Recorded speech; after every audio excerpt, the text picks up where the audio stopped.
ایک بڑی خبر کی بات کرتے ہیں اور آپ کو بتا دیں کہ شمالی کشمیر میں فرضی پیر کے خلاف اب کارروائی ہو گئی ہے۔ فرضی کعبہ بنا کر یہ پیر لوگوں کو گمراہ کر رہا تھا، لیکن مقامی لوگوں نے اور پولیس نے اب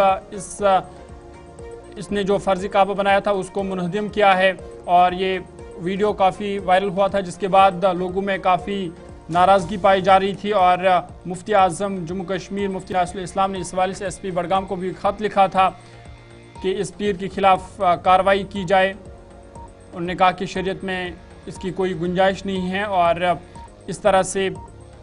لوگوں میں بھی کافی تشویش پائی جا رہی تھی، اور اب اس پیر کے خلاف کارروائی ہوئی ہے۔ ان کا جو ڈھانچہ تھا وہاں پہ اس کو منہدم کر دیا گیا ہے۔ شمالی کشمیر کے بارہمولہ ضلع میں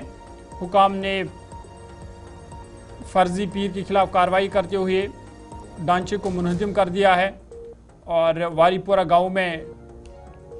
اس پیر کا ٹھکانہ تھا جہاں پر انہوں نے نقلی کعبہ فرضی کعبہ بھی بنایا تھا، اور یہ تصویریں ہیں جہاں پر اب اس کو مقامی لوگوں اور پولیس کی مدد سے اس کو منہدم کر دیا گیا۔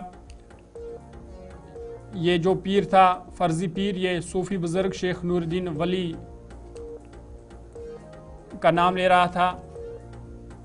لوگوں کو عمرہ کے متبادل کے طور پر اس ڈھانچے پر آنے کی دعوت دے کر گمراہ کر رہا تھا، اور ان کے اس عمل سے لوگوں میں کافی غم و غصے کی لہر دوڑ گئی۔ عام لوگوں کے ساتھ ساتھ جموں کشمیر کے علماء کرام نے بھی اس عمل پر شدید مذمت کی، یہاں تک کہ مفتی ناصر الاسلام انہوں نے بھی پولیس سے مطالبہ کیا کہ اس پیر کے خلاف کارروائی کی جائے، اور حکام نے فی الحال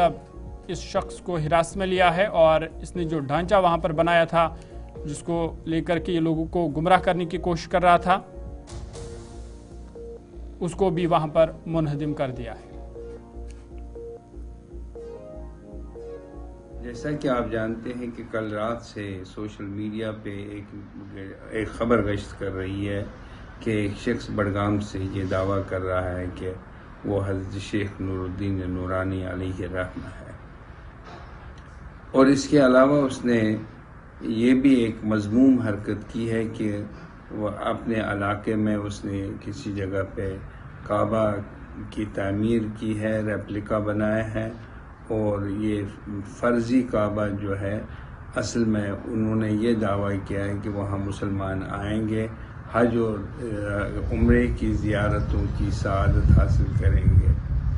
یہ فرضی ہے، اور شریعت میں ان چیزوں کی کوئی گنجائش نہیں ہے۔ اس مجذوب کا علاج ہونا چاہیے، اور اس کو فوری طور پہ میں نے کل ہی ایس پی صاحب کو خط لکھا ہے کہ اس کو حراست میں لیا جائے، اور لوگوں سے یہ کہا ہے اور کہ وہ ایڈمنسٹریشن سے تعاون حاصل کرنے کے بعد اس کے بنائے گئے فرضی کعبہ کو منہدم کریں، کیونکہ اسلام میں ان چیزوں کی کوئی گنجائش نہیں۔ یہ آئندہ کے لیے ایک بہت بڑا فتنہ ثابت ہو سکتا ہے، اور یہ امن قانون کی صورتحال پیدا کرنے کا ذریعہ بھی بن سکتا ہے۔ لہذا ان جیسی چیزوں کی کوئی اہمیت شریعت میں نہیں ہے۔ شریعت ہے، اور شریعت فرضی چیزوں کا نام نہیں ہے۔ لہذا اس بات کا خیال رکھا جائے، جو لوگ اس میں شامل ہو چکے ہیں ان پہ توبہ واجب